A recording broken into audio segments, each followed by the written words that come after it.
Allez, on va commencer, on va se lancer. Je vais présenter Olivier, que peut-être on ne présente plus, mais quand même, ça me fait très plaisir de présenter Olivier. Donc, Olivier Amoud-Le-Guellec, qui est notre directeur marketing et innovation pour l'ensemble des business units de Weborama, qui a été récemment promu. Donc, j'en profite encore pour le féliciter et lui dire combien je suis ravie de collaborer avec lui dans ce nouveau rôle. Et Olivier va nous parler aujourd'hui de la DMP, des CDP. Est-ce qu'il y a un avenir pour ces plateformes? Nous, on appelle ça chez Weborama maintenant la marketing plateforme pour les intimes WAM. Et je pense que ça fait une jolie suite à ce que Alexis nous a présenté la semaine dernière sur les solutions techniques. Donc, encore une fois, soyez interactifs, posez vos questions, soyez provocateurs, n'hésitez pas. Et puis aussi, ajoutez des commentaires, partagez votre expérience. Je pense que c'est important.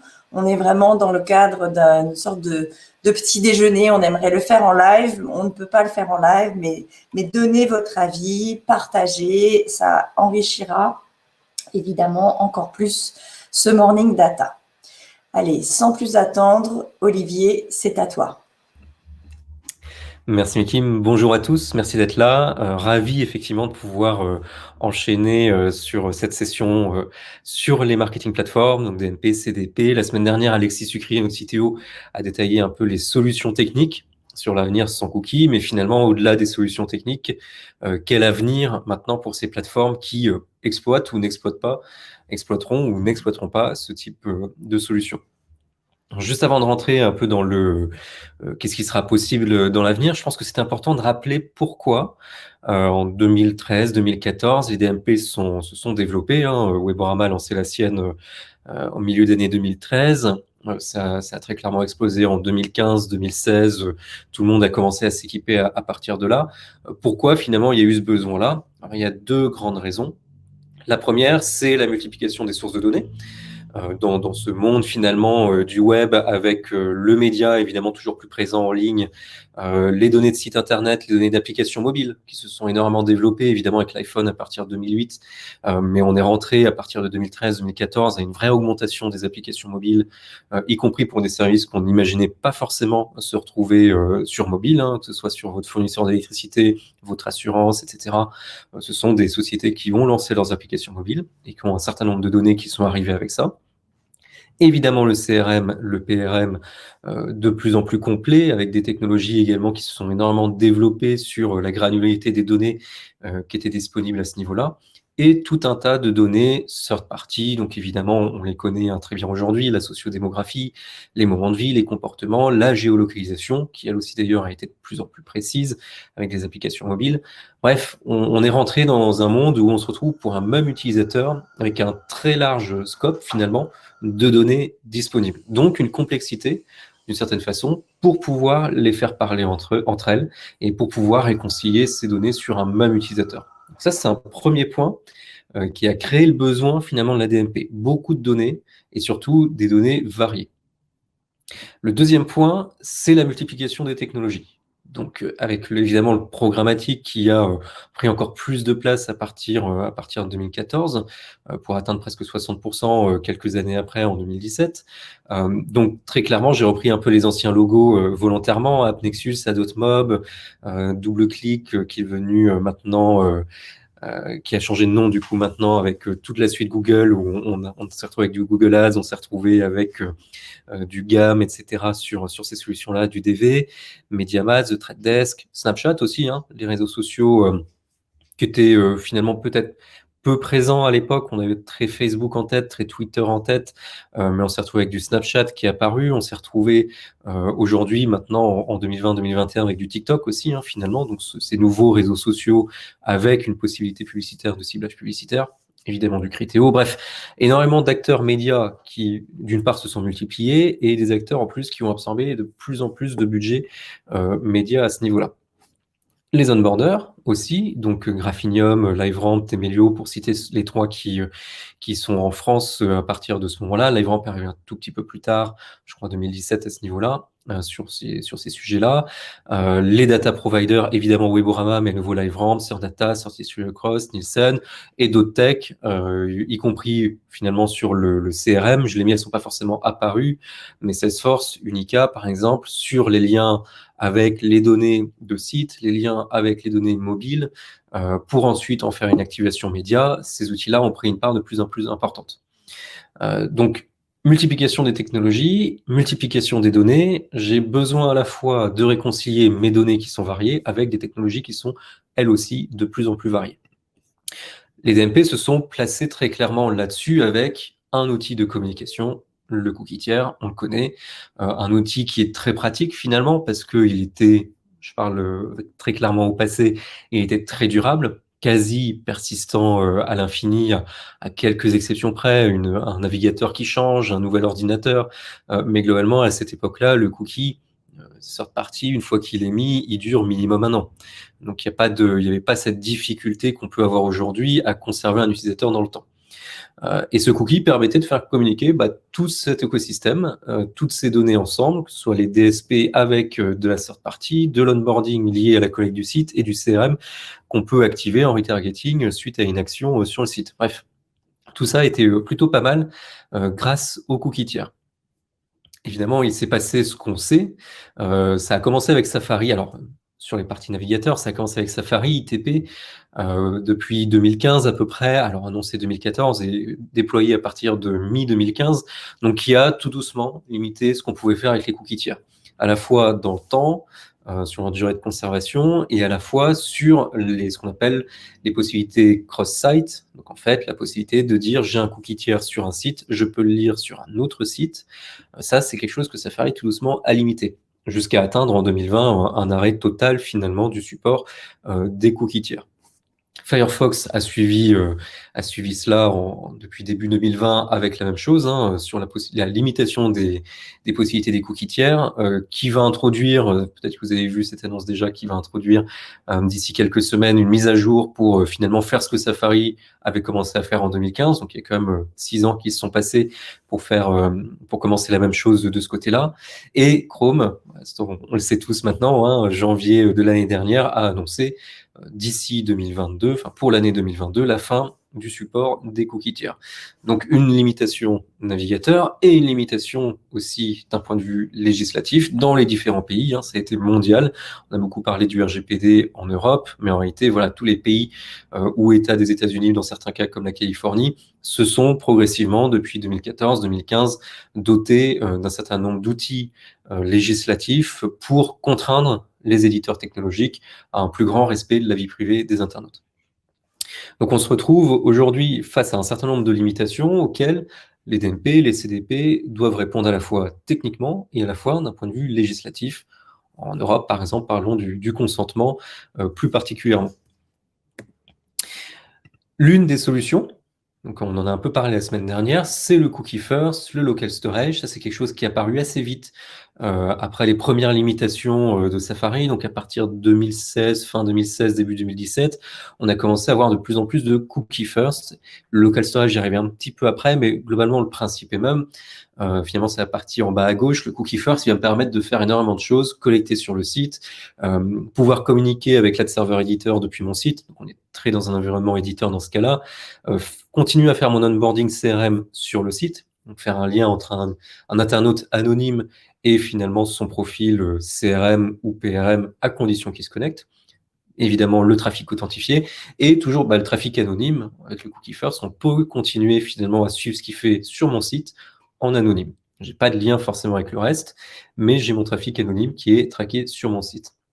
La limitation qui est assez importante de ces méthodologies, c'est dès qu'on veut communiquer avec le reste de l'écosystème. Donc, ce qui va se trouver en haut à droite, pardon. Les ad serveurs annonceurs, les DSP, les échanges de données, que ce soit seconde ou third party, l'onboarding tiers, donc vraiment avoir un internaute qui ne se connecte pas et savoir qui il est dans ma base client. Tout ça, le cookie first, il a eu un besoin de continuer de se baser sur le cookie third. Sans le cookie third, le cookie first à l'époque en tout cas, avait un intérêt particulièrement limité, puisqu'il se limite uniquement à mon domaine. Donc aujourd'hui, Cookie First, finalement, ça reste une solution que les DMP déploient. Globalement, je pense qu'il n'y a pas vraiment de DMP aujourd'hui. Je pense qu'il n'y en a plus aujourd'hui de DMP qui ne font pas de Cookie First à proprement parler. Pourquoi? Parce que sur mon site, je peux continuer à traquer mes utilisateurs. Le reste de l'écosystème, c'est un autre problème et il faut le traiter, et les DMP le traitent de façon différente. L'une de ces solutions différentes, c'était le Unified ID. On a un petit peu parlé la semaine dernière techniquement comment ça fonctionnait. Petit rappel, sur la totalité des acteurs, ça c'est un point qui peut poser problème aujourd'hui. Il y a énormément d'acteurs qui se positionnent sur ce domaine-là. Ça pose la question de la pérennité de ces acteurs. Si je choisis un de ces acteurs, est-ce que je vais pouvoir l'utiliser pendant longtemps ou pas? Ça, aujourd'hui, c'est un petit peu compliqué de se positionner là-dessus. Il y a quand même des initiatives, notamment The Trade Desk, sur le Unified ID qui a été lancé l'été dernier, qui essaye un petit peu de centraliser tout ça, de faire communiquer ces acteurs. On espère que ça donnera quelque chose d'assez intéressant, ça c'est très clairement à suivre. Et du coup, ces solutions-là, elles étaient à nouveau assez pratiques parce qu'elles me permettent de faire un lien dans ma DMP entre mon trafic authentifié, important, une personne qui s'est loguée, authentifiée sur mon site, avec la même personne sur un autre site. Donc ça permet de retrouver un peu ce lien cross-site qu'on perd avec la disparition du cookie tiers. Le cookie tiers le faisait par défaut en anonyme. Le Unified ID permet de le faire en logué, en authentifié, au moins une fois en tout cas sur votre environnement. Et sur l'autre environnement, l'utilisateur s'authentifie au moins une fois et on pourra faire le lien entre les deux sites sur ce même utilisateur, sur la base, par exemple, d'une adresse email hachée, d'un numéro de téléphone haché, etc. etc. Il y a une petite nouvelle limite. La semaine dernière, quand on en a rediscuté, on l'a appris que quelques heures après, puisque Google l'a publié que quelques heures après. Mais ce type d'identifiant ne sera pas intégré dans les solutions de Google et ne fera pas partie des solutions proposées dans la Privacy Sandbox de Google. Donc ça, c'est à prendre en compte. Ça reste un ajout finalement assez intéressant, les Unified ID, mais il va y avoir une limitation par rapport aux produits de Google. Olivier, il y a une question, évidemment, parce que je pense que on a été certainement tous surpris que Google communique, et de deux qui communiquent sur ce sujet. Est-ce que ça veut dire que, quel est l'impact de cette annonce et est-ce que ça veut dire que tout ce qui est en train d'être mis en place, c'est mort, ça va plus se passer? Voilà, donc je pense que c'est important qu'on réponde à cette question. Enfin, il y a plusieurs questions sur le sujet. J'imagine qu'il y a une question, l'impact du côté éditeur et puis l'impact du côté annonceur. J'imagine qu'on n'a pas une boule de cristal, mais quel est le point de vue de Weborama?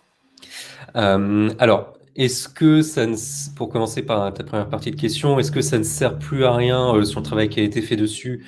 Non, ça a toujours une utilité, ce type d'outil, mais il faut avoir en tête que c'est l'utilité en dehors de l'écosystème Google.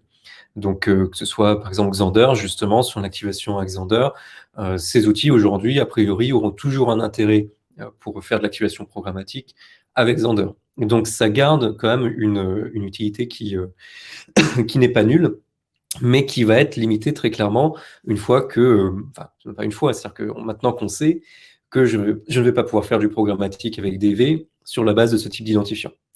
Donc très clairement, ça limite beaucoup de choses. Et autre chose, ça peut laisser présager, pas une fin prématurée non plus, mais une fin malgré toutes ces solutions à moyen long terme, parce que finalement, le fait que Google dise je ne vais pas intégrer ce type de solution dans mes produits et la Privacy Sandbox ne leur facilitera pas la tâche, finalement, on ne créerait pas une fonctionnalité dédiée pour eux, ça laisse peut-être présager que l'étape suivante, l'étape après la suppression du cookie tiers, sera peut-être de dire le trafic authentifié, sur ce sur quoi ces solutions se basent beaucoup, le trafic authentifié va peut-être être également limité, voire supprimé dans les possibilités de tracking dans Google Chrome. Aujourd'hui, c'est très boule de cristal, comme tu disais. Il y a encore beaucoup de nuages autour de cette réponse-là. Mais il faut se dire que ce type d'annonce de Google, ils ne le font pas par hasard. À ce niveau-là, c'est peut-être déjà un présage de dire que 2023, 2024, s'il y a de la chance pour ces outils-là, peut-être que ces solutions ne fonctionneront plus, en tout cas pas telles qu'elles sont designées aujourd'hui. Peut-être que pour évoluer sur d'autres choses. Hervé, tu dis effectivement, on n'est pas obligé de tout faire passer par DV360, il n'y a pas l'autre DSP, tu as tout à fait raison. C'est tout l'idée. C'est que Xander, typiquement, a annoncé vouloir supporter le Unified ID de The Trade Desk. Donc, un peu cette union des identifiants uniques des différentes sociétés. Donc, c'est important de se dire, voilà, là, c'est une annonce qui concerne Google. C'est pas une annonce qui concerne les autres DSP. C'est pour ça que c'est pas jeté à la poubelle non plus, pour prendre un peu l'expression que tu as sortie. C'est quelque chose encore qui a beaucoup d'utilité, mais voilà, faut juste avoir en tête, ce sera pas pour du Google. Ça sera pour le reste de l'écosystème programmatique.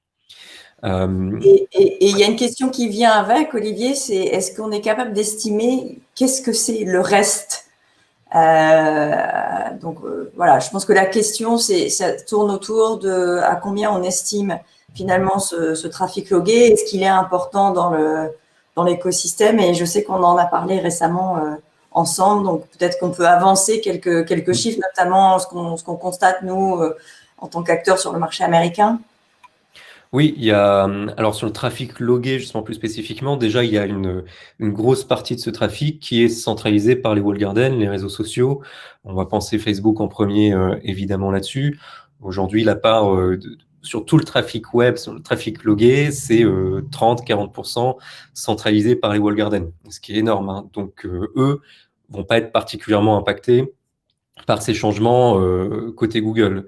Une autre partie loguée, là par contre loguée chez les éditeurs indépendants finalement, en tout cas pas walled garden, on va parler de 20-30% du trafic web qui est logué à ce niveau-là. Ce qui nous laisse quand même, si on cumule les deux, avec 30-40% du trafic sur le web complet, qui lui est non logué et qui lui est très clairement, un petit peu moins de 30% pour le coup, mais qui est très clairement à risque, dans le sens où sans cookie tiers, il y a d'autres solutions évidemment, on en parlait, mais sans cookie tiers, le Unified ID ne fonctionnera pas correctement sur ces environnements-là. Et c'est énorme, 20-30% du trafic web là-dessus, non identifié, c'est quand même énorme. Il y a beaucoup d'initiatives justement qui ont lieu pour changer un peu ça. On pense par exemple sur les éditeurs, sur la presse web, ce principe de dire oui, j'ai des abonnements, et mon abonnement me permet d'accéder à du contenu payant. Oui, j'ai des contenus gratuits, mais est-ce que je peux pas avoir un entre-deux, des contenus gratuits, mais à condition de me connecter, de créer un espace non abonné, finalement un inscrit de l'éditeur, mais qui ne paye pas, mais qui pourra accéder à X articles gratuits par mois. Ça, c'est quelque chose que le New York Times a fait, par exemple, assez vite. Et le but de ce type de choses, c'est de dire, bah, mon trafic qui est complètement anonyme aujourd'hui et qui n'est pas prêt à payer de toute façon à mon contenu, je n'arriverai pas à les abonner. Ce que je peux faire avec eux au moins, c'est les pousser à s'inscrire et les pousser à se connecter pour accéder à un petit peu plus de contenu que le reste de mes visiteurs qui, eux, ne se connectent pas du tout. Le but étant effectivement de baisser cette part de non-logués. Parce que plus je vais avoir du logué, et plus je vais pouvoir tracer ces utilisateurs et faire de l'activation sur ces utilisateurs. Donc, il y a beaucoup d'initiatives aussi chez les annonceurs sur la personnalisation de site. Réussir à personnaliser le site pour pousser les gens à se connecter. Donc, on est un peu moins dans de la contrainte, comme je disais, pour avoir accès à un contenu gratuit. Enfin, c'est la contrainte, un appât. Il y a beaucoup d'annonceurs qui essayent de travailler l'envie de se connecter par la perso de site, pour simplifier les process de connexion aussi, hein, pour éviter d'avoir une page séparée, tout avoir sur la première page par exemple, pour que très rapidement les gens se connectent, même si à la fin je n'achète rien. C'est pas tant le but, c'est pas quand je me connecte à un espace client sur un site de e-commerce, je vais peut-être pas acheter quelque chose. C'est pas forcément lié à un achat, ce but. Alors, il y a une remarque connectée ne signifie pas utilisation des données personnelles obligatoires, donc cookies. Alors, utilisation des données personnelles en soi, oui, par exemple, c'est le hash email. Donc, si on pense consentement, il faut toujours un consentement derrière, hein. Si on souhaite continuer à tracer l'utilisateur, en faire une exploitation publicitaire, la question du consentement se pose toujours. Cookie, pas forcément. Cookie, je remonte juste un petit peu la slide justement avant. Cookie, il y a le cookie first, il y a le local storage. Donc, local storage, par exemple, c'est quelque chose qu'on va lancer dans pas longtemps chez Weborama. Pardon. On va en fait stocker un certain nombre d'informations DMP dans le local storage de l'utilisateur, donc sans identifiant. En fait. On n'aura pas d'identifiant dans le navigateur de l'utilisateur. On aura uniquement la liste des audiences, des segments auxquels il appartient, et ensuite on transmet ça à l'ad-server éditeur directement sur le site. Donc ça, c'est quelque chose qui ne nécessite pas de cookies, nécessite toujours un consentement. Ça ne change pas parce que on exploite une navigation à but publicitaire, mais ne nécessite pas de cookies. Ça, c'est important. Le cookie n'est pas toujours présent finalement. Il y a beaucoup d'autres solutions qui sont déjà présentes, qui existeront aussi ensuite sur le trafic authentifié d'ailleurs, tout simplement. Quand je suis authentifié, c'est quelque chose qu'on fait aussi chez Weibo, ça depuis quasiment 2 ans maintenant. C'est de dire j'ai un identifiant client, CRM, abonné qui arrive dans la DMP et je me base uniquement sur cet identifiant-là, sur cet email haché par exemple, pour mettre l'utilisateur dans un segment ou pour pouvoir l'activer, ou etc., etc. Et j'ai pas de cookie finalement sur cet utilisateur-là. C'est quelque chose qu'on a beaucoup fait avec Safari notamment. Dans le cas où on ne pouvait pas poser de cookie CERN, on ne faisait pas encore cookie first à l'époque. Donc du coup, dans le cas de l'absence de cookie CERN, on se basait sur un identifiant, typiquement email haché, qu'on recevait, et on traçait l'utilisateur à partir de là sur cet identifiant. Donc 0 cookie. Mais toujours consentement, ça c'est important. Toujours le consentement, puisqu'on est dans un cadre publicitaire évidemment là-dessus.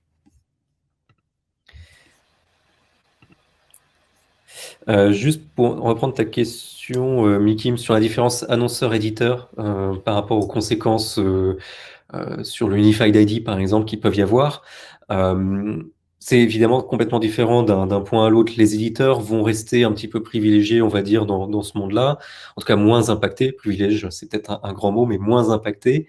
Parce que justement, on est dans un cas où les utilisateurs viennent sur mon environnement et je vais aller collecter sur mon environnement pour activer sur mon environnement.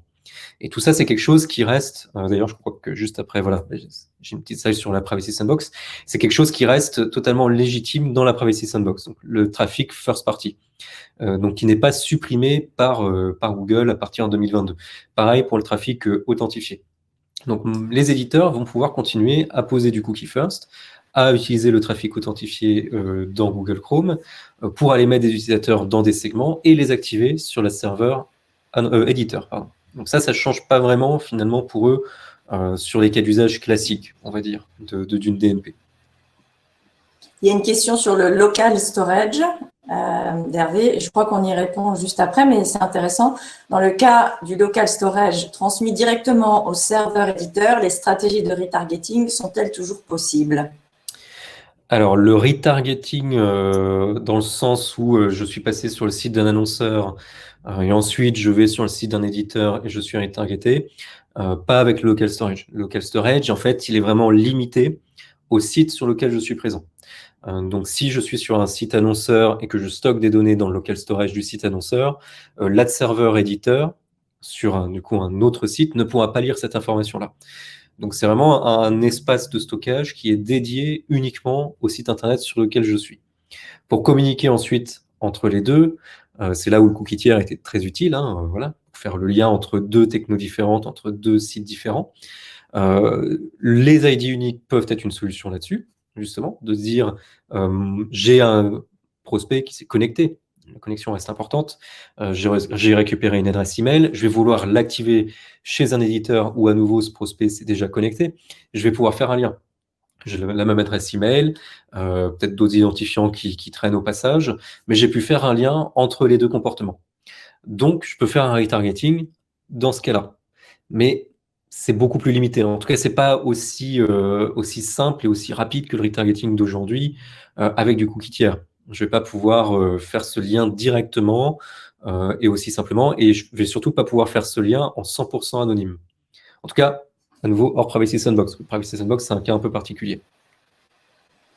Toujours dans le même thème, si on reste sur cette slide, voyez-vous toutes les restrictions sur la third party comme une opportunité de se recentrer sur la first party data ? Alors, oui, se recentrer sur la first party, c'est important dans tous les cas. Aujourd'hui, c'est la donnée qui va rester la plus pérenne. Donc, il y a un vrai intérêt à l'exploiter non seulement le plus possible, mais surtout à la consolider. Je pense que la donnée CERD, évidemment, on va en parler un petit peu, je pense, juste après, justement, pour enchaîner sur cette question, mais la donnée CERD, elle a une grande utilité, mais elle va devoir s'adapter à des contraintes très fortes. Là où la donnée first, elle va pouvoir rester assez libre d'une certaine façon. La Privacy Sandbox, voilà, sur la gauche, tout ce qui est first party, tout va bien. Donc finalement, tout ce qui est first party, tout ce qui est trafic authentifié, tout ce qui est CRM, hein, finalement, les gens qui se sont connectés, je fais un lien avec du CRM, je fais un lien avec de l'offline, tout ça, je vais pouvoir continuer à l'exploiter avec un certain nombre d'outils. Je vais pouvoir continuer à faire des campagnes sociales, je vais pouvoir continuer à faire des campagnes d'emailing, je vais pouvoir continuer à faire pas mal de choses autour de ces individus-là. Donc se recentrer dessus, je pense que oui, c'est important parce qu'il faut la consolider. C'est l'occasion de passer un peu de temps à consolider cette data qui peut-être parfois n'a pas été prise suffisamment au sérieux, pas par tout le monde évidemment, hein, mais qui n'a pas été prise suffisamment au sérieux et qu'on a trop tendance à vouloir absolument rajouter des données sans dedans, alors que pour un certain nombre d'annonceurs et d'éditeurs, il y a déjà beaucoup de données first party qui ont énormément de valeur. Mais voilà, ça nécessite beaucoup de travail en interne à ce niveau-là, de se dire, OK, ma donnée first party, qu'est-ce qu'elle vaut? Comment je souhaite l'organiser? Comment je souhaite la valoriser? En dehors même de la technique. Finalement, la technique ici, elle est très simple. Il n'y a pas grand-chose qui change. La technique, là-dessus, toutes les plateformes vont pouvoir la gérer. La question, c'est effectivement les cas d'usage. Qu'est-ce que je souhaite faire de ces données-là? Quelle valeur je souhaite qu'elles aient?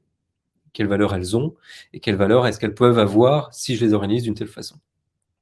La third party, elle reste intéressante parce qu'elle va pouvoir s'adapter malgré tout à certaines choses. C'est-à-dire que je coupe un peu, enfin j'anticipe, je crois que c'est juste après. Donc la third party justement sur les flocks. Donc on en parlait un petit peu, Alexis la semaine dernière en parlait sur la partie technique.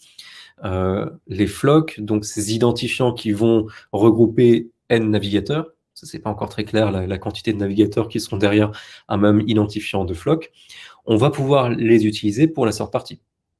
On va pouvoir avoir des comportements.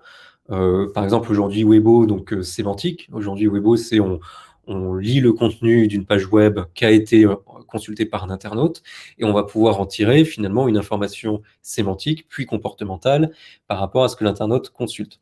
La seule différence, c'est qu'au lieu de stocker ça en le liant à un identifiant cookie cern, on va le stocker en le liant à un identifiant flock. Donc, à plus de personnes. Ça reste une question de ciblage audience, hein, donc ça ne change pas forcément grand-chose dans l'activation. En revanche, dans la collecte, sur la précision, on peut se poser la question, est-ce que ça sera exactement la même chose d'un point de vue précision? Ça, on va pouvoir le savoir assez rapidement, parce que les tests commencent ce mois-ci sur le floc. Donc la third party ne disparaît pas non plus de ces outils-là. La third party, elle doit s'adapter. Très clairement, elle ne sera pas aussi libre. Ça, c'est sûr, elle ne sera pas aussi libre. Elle va devoir s'adapter à ces contraintes technologiques, aussi légales d'ailleurs, mais en s'adaptant, elle pourra toujours être utilisée. Ça, c'est pas trop un problème. Il y a une question, Olivier, donc, Ouais. qui concerne Google. Donc, ce serait bien qu'on la pose à Google, on le fera. Est-ce que ça veut dire que Flock, c'est une black box? Alors, c'est pas vraiment. Alors, c'est à la fois une black box et à la fois non, c'est un mélange parce que c'est un projet qui est porté dans le W3C, donc ce consortium hein, pour fixer les standards du web, dans lequel Weibo participe d'ailleurs. On est dans le groupe de travail et on participe toutes les semaines aux travaux sur la Privacy Sandbox. Donc, c'est à la fois assez transparent parce qu'il y a énormément d'acteurs qui y travaillent et à la fois il y aura un petit côté black box parce que l'attribution aujourd'hui d'un flock ID à un navigateur, c'est pas encore très clair. Et de toute façon, ça va être Chrome, le navigateur, qui va porter la décision de dire que tel navigateur va aller dans telle cohorte, et peut-être que 6 mois après va en sortir pour aller dans une autre. À la fin, c'est le navigateur Chrome de Google qui prendra ce type de décision. Donc, quand bien même, effectivement, aujourd'hui, les discussions sont assez transparentes, sont assez constructives, il faut effectivement rester vigilant parce qu'à la fin, l'algorithme effectivement intégré dans Google Chrome, ça, on n'en saura rien. Aussi transparent souhaite-t-il être publiquement, il est possible que Google Chrome fonctionne un petit peu différemment. Donc c'est un mélange à la fois de transparence, effectivement, sur la démarche, sur la volonté, sur le fonctionnel, finalement, et à la fois, effectivement, un peu de black box sur, effectivement, à la fin, dans le navigateur, quand c'est implémenté, comment ça fonctionne et quelles seront les décisions logicielles prises par Google Chrome. Ça, c'est plutôt black box. Alors, pardon, on est un peu dans tous les Privacy Sandbox, si c'est important. Justement, donc Flock, en dehors de la third party, c'est aussi quelque chose qui va pouvoir être utilisé par les DMP, par les CDP, par les marketing platforms de façon globale, en remplacement du cookie tiers. Donc c'est un peu ce qu'on disait ici. On a le Unified ID qui se base beaucoup sur le trafic authentifié. Donc attention, dans un monde non authentifié, je vais y arriver, l'utilité est discutable, parce que finalement, je n'ai pas forcément le lien avec l'utilisateur qui est fait. Mais c'est là où, en complément, je vais peut-être pouvoir rajouter du Flock ID pour me dire, j'ai une partie qui est authentifiée, super, je peux communiquer avec une partie de l'écosystème grâce aux solutions d'Unified ID. J'ai une autre partie qui est anonyme, je vais pouvoir me baser sur les Flock ID, sur les cohortes, pour continuer à tracer et cibler ces utilisateurs-là. Petite limitation quand même, on parle de Chrome. C'est important de rappeler que là, d'un côté, Unified ID vise tous les navigateurs en soi, avec des difficultés différentes selon les navigateurs. Les flocks, pour l'instant, on ne parle que de Google Chrome. C'est quand même 60% du trafic en France, mais c'est pas les 40% restants. Donc Mozilla, Mozilla Firefox, Apple avec Safari, les toutes petites parts de marché aussi, mais quand même de Opera et compagnie. Tout ça, les flocks aujourd'hui, ce n'est pas du tout quelque chose pour ces navigateurs-là. Peut-être qu'ils vont intégrer ce type de techno un jour, mais pour l'instant, en tout cas, c'est pas le cas. Justement, est-ce que, quand on voit un peu tout ça, une marketing plateforme sans identifiant individu, je précise bien individu, parce que finalement, le Flock, c'est un ID d'une certaine façon. Quand on voit l'annonce de Google la semaine dernière, il n'y aura pas d'autres méthodologies ID. En réalité, la seule méthodologie ID qui sera autorisée dans Privacy Sandbox, c'est le Flock, qui est un type d'identifiant. Mais en fait, c'est pas un identifiant individu, parce que voilà, on va avoir des milliers de navigateurs derrière le même identifiant. Donc, est-ce que c'est possible, une DMP finalement qui se passe complètement d'identifiant individu? Alors, je pense que oui, il y a deux aspects. Il y a évidemment toujours la question du contextuel, qui est du coup par nature même, en fait, non seulement sans cookie, mais sans ID. On ne cible pas un individu à ce niveau-là, on cible vraiment un contenu, on cible une page. L'avantage, c'est rare besoin de consentement. J'ai mis une petite étoile. Attention, sur certains ad serveurs, sur certains DSP, le consentement reste nécessaire parce qu'il y a d'autres informations utilisées comme la géoloc, par exemple. Donc parfois, il y a un besoin de consentement à ce niveau-là. Pourquoi c'est toujours pertinent? Les algos d'IA sémantique ont quand même énormément grandi par rapport au contextuel qu'on connaît d'il y a 10 ans. C'est plus du tout la même chose à ce niveau-là sur ce qu'on sait faire globalement sur le marché, sur le contextuel. C'est brand safe et c'est tout navigateur. Tout navigateur, à nouveau, très important. N'oublions pas les Safari, les Firefox, qui représentent 40% du trafic web. C'est important. On n'est pas que sur du Google Chrome ici. Et il faut que ces marketing plateformes répondent à ça aussi. Donc le contextuel, moi je l'inclus dans marketing platform, c'est pas forcément DMP, et c'est pour ça que d'ailleurs chez Weborama, le DMP, on a tout doucement enlevé le D parce que ça fait plus vraiment sens par rapport à toutes les fonctionnalités qu'on propose. Et je pense qu'on va voir effectivement de plus en plus de plateformes dire en plus d'un ciblage audience, je vais vous proposer dans la même plateforme un ciblage contexte. Et ce qui peut être, ce que nous d'ailleurs on va proposer à un moment donné, là d'ici, dans le premier semestre, c'est le mélange des deux. C'est de se dire j'ai un mélange d'activation individuelle sans ID, c'est plutôt pour les éditeurs, que je peux mélanger avec une activation contextuelle et faire un lien entre un contexte et un comportement. Donc ça, c'est important que les plateformes puissent s'adapter à ça et c'est quelque chose qui techniquement, en tout cas, est possible. Il y a une question sur le contextuel. Pouvez-vous donner des exemples pour les activations contextuelles sur la sémantique? Oui, bien sûr, on peut en donner, mais aussi, n'hésitez pas à venir suivre le dernier webinaire du mois de mars où Margarita parlera spécifiquement d'activation, mais répondons à la question tout de suite. Oui, effectivement, il y aura donc un webinaire complètement dédié à ce point-là avec Margarita, donc le 24 mars, si je ne me trompe pas, je vérifie très rapidement, c'est bien ça, 24 mars, donc dans 2 semaines. Des exemples d'activation contextuelle. Alors, là, pour le coup, je vais vraiment parler ce qu'on fait chez Weborama, parce qu'il y a encore beaucoup de secrets, évidemment, sur ce qui se fait ailleurs, comme on est concurrent avec d'autres solutions. Nous, ce qu'on fait Weborama sur l'activation contextuelle, c'est d'une part du crawling de 2 types.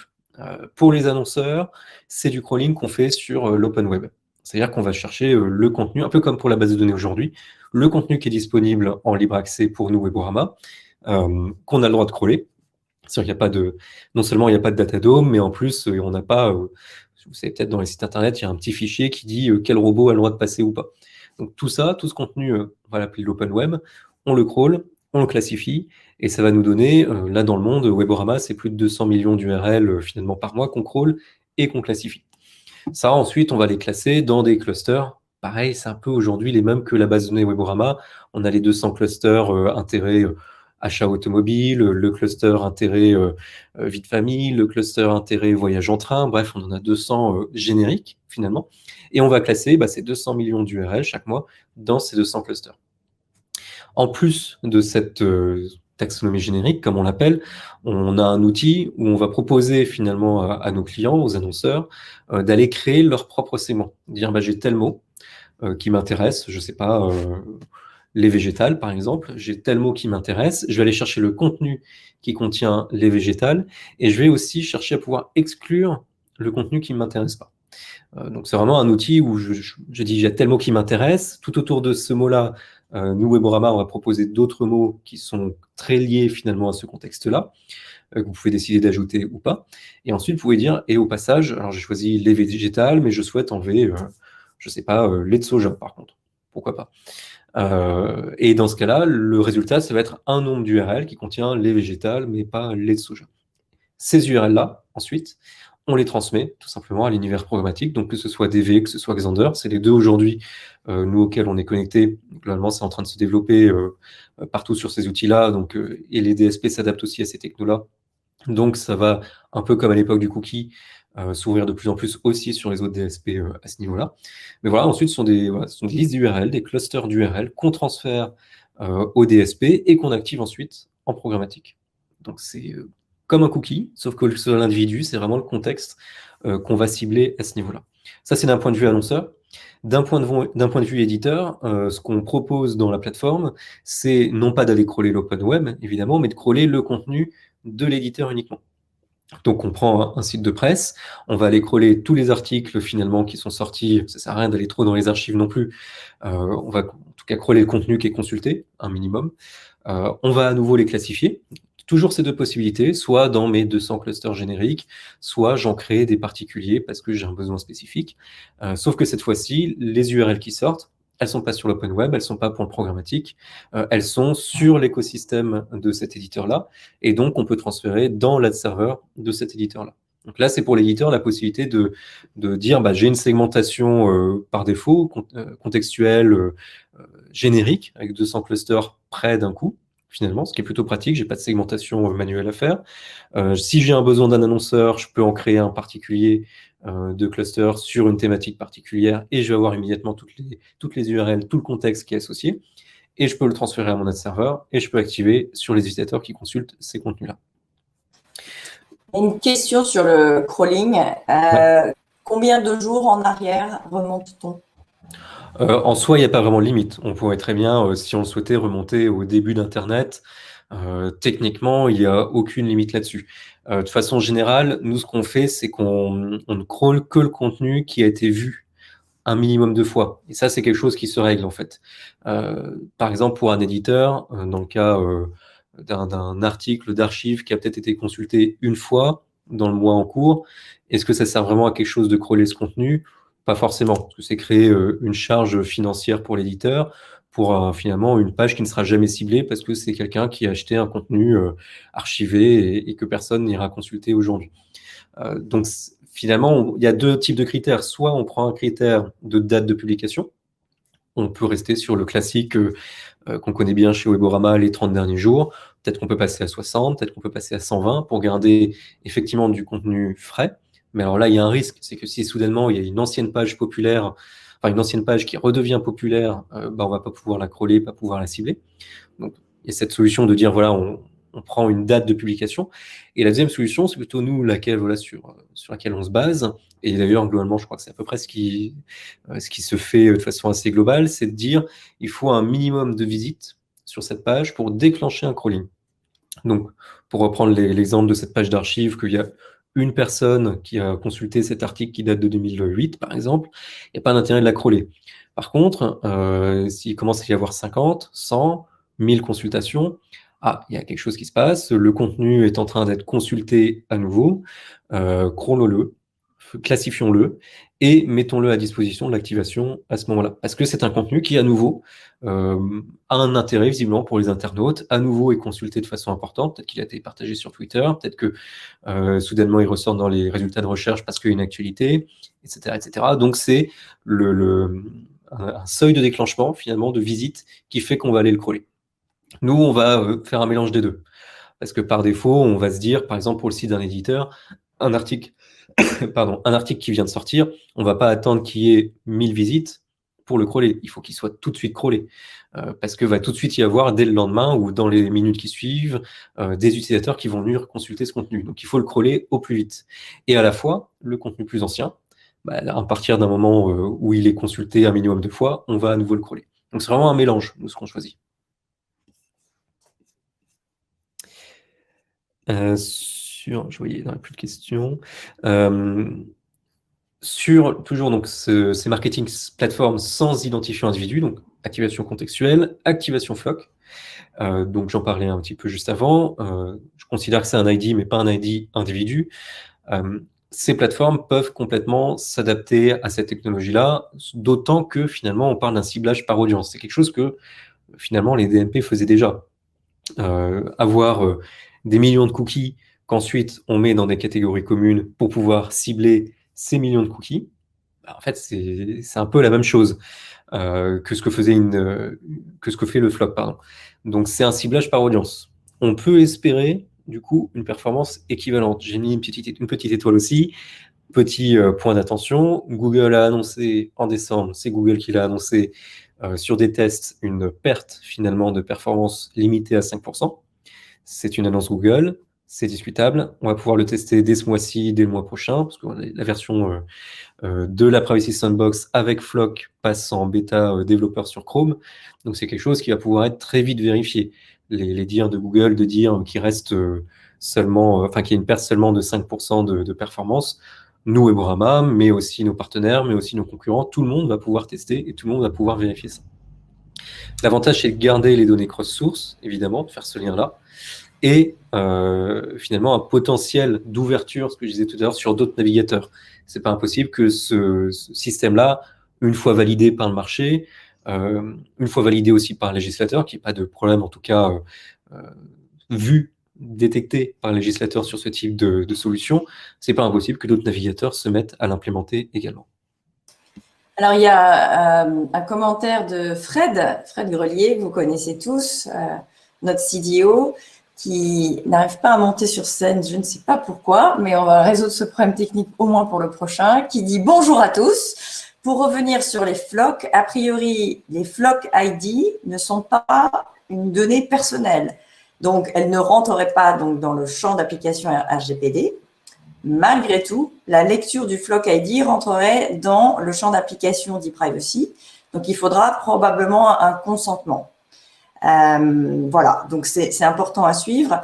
Je pense aussi qu'il y a la notion très importante chez Google du fait que il y a la notion de géolocalisation. Et donc, pour être géolocalisé, il faut un consent. Ce qu'on ne sait pas, c'est si on aura la possibilité dans les Flock ID d'avoir des options de géolocalisation. Mais comme le dit très bien Fred, à suivre. Et on va évidemment le suivre de très près et on ne manquera pas de revenir vers vous sur ce sujet. Finalement, si je continue effectivement sur le thème de base, est-ce que les DMP et les CDP ont un avenir ? L'interconnexion, ça reste quand même le point fort aujourd'hui de ces solutions-là. La différence, c'est le modèle de ces interconnexions-là. Aujourd'hui, on passe d'un modèle de la qualité de la synchronisation. C'est-à-dire, je suis en cookie tiers, j'ai besoin de communiquer avec d'autres outils qui ont leur propre cookie tiers. On parle de synchronisation. Il y avait deux façons de faire. Déjà, jusque-là, il y avait la façon américaine, si je caricature un peu, qui était de se dire, j'ai besoin de me connecter à un nombre d'outils important. Donc là, les Adobe, les Salesforce, etc., ont un nombre de connexions impressionnantes. Hein, c'est des milliers de connexions sur l'écosystème marketing, publicitaire, CRM qui existent, mais avec une qualité de la synchronisation qui n'est pas forcément bien, tout simplement, pas forcément bonne, parce que c'est difficile d'avoir un bon taux de synchronisation en cookie tiers quand on multiplie finalement les acteurs. Les acteurs européens, dont Weborama, du coup, ont plutôt fait un pari inverse, qui était de dire on ne va pas se connecter à des milliers de connexions, des milliers de plateformes, pardon. On va limiter finalement les plateformes auxquelles on se connecte, mais on va travailler sur la qualité de la synchronisation. Donc, si je reprends les débuts de la DMP, 2014, Weborama, en 2014, était connecté à 2 plateformes.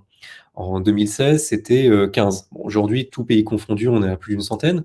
Mais voilà, le début, c'était on a besoin de se concentrer sur la qualité de la synchronisation. Ce qui faisait qu'on avait du 90% de synchronisation, par exemple, avec du Google. Ce qui n'était pas forcément évident à avoir avec des solutions qui disaient je vais multiplier, par contre, tous les outils. Mais sur la qualité, c'est pas forcément la bonne à ce niveau-là. Donc ça dépendait évidemment toujours des cas d'usage. Il n'y a pas de jugement de valeur dans ce que je dis là-dessus. C'est soit j'ai des cas d'usage qui ont besoin d'aller partout et j'aurai moins de volume, soit j'ai besoin de ma volumétrie complète pour l'activation, pour mon cas d'usage. Et dans ce cas-là, je vais me concentrer sur certains outils qui ont travaillé sur ces sujets-là. L'interconnexion, celle-ci va rester différenciante, mais sur un autre modèle.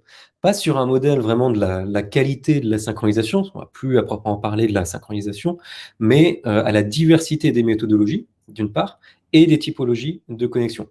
Donc, le cookie first, le cookie third le cookie third va rester, hein, il sera très minoritaire, mais il va rester. Les solutions cookieless, le local storage, l'ID-less, l'ID unique, le flock ID, le CRM ID, les informations personnelles hachées comme l'email, le téléphone, les IDFA, les GID, etc., etc. Donc en fait, on rentre dans des plateformes qui jusque-là, c'était pas très compliqué. Dans mon interface, j'avais une volumétrie cookie. Ensuite, en 2015-2016, j'ai aussi ma volumétrie CRM. Ça s'est arrêté à peu près là. Là, demain, ce qu'il va falloir pour ces plateformes, c'est de dire j'ai des volumétries par type d'identifiant. J'ai des volumétries finalement qui ne sont pas les mêmes d'un identifiant à l'autre, d'une part, qui ne sont pas forcément réconciliées d'un identifiant à l'autre, et pour chaque type d'identifiant, je ne peux pas les utiliser de la même façon d'un acteur à l'autre. Donc la difficulté elle va vraiment être là, d'être en capacité de gérer la diversité des identifiants et d'être en capacité de gérer la diversité des connexions. Donc toujours cette question par exemple avec les Unified ID, ça va être un type de connexion, un type d'identifiant. Si je fais du cookieless, ça va être un type d'identifiant, un type de connexion différent avec l'ad-server. Si je fais du local storage, etc., etc. Donc c'est là que vraiment on va avoir une difficulté sur le marché, c'est quels sont les acteurs qui vont réussir à s'adapter à ça. C'est quelque chose, par exemple, nous on travaille depuis un petit bout de temps, notamment sur le CRM, c'était un gros point. Là, il y a l'ID-less qui arrive, donc on n'est pas c'est pas un type d'identifiant à gérer du coup, parce qu'il n'y a pas d'ID, mais c'est un type de connexion, c'est un type de collecte. Donc voilà, ça c'est les plateformes doivent s'adapter à ça, et c'est peut-être justement, je pense, le point qui va faire que les DMP vont garder un intérêt. Parce que la diversité du marché, la complexification du marché fait que j'ai toujours besoin d'une plateforme. En tout cas, si je souhaite continuer à annoncer assez largement, si j'ai qu'un but, qu'un seul cas d'usage, j'ai pas forcément ce besoin-là.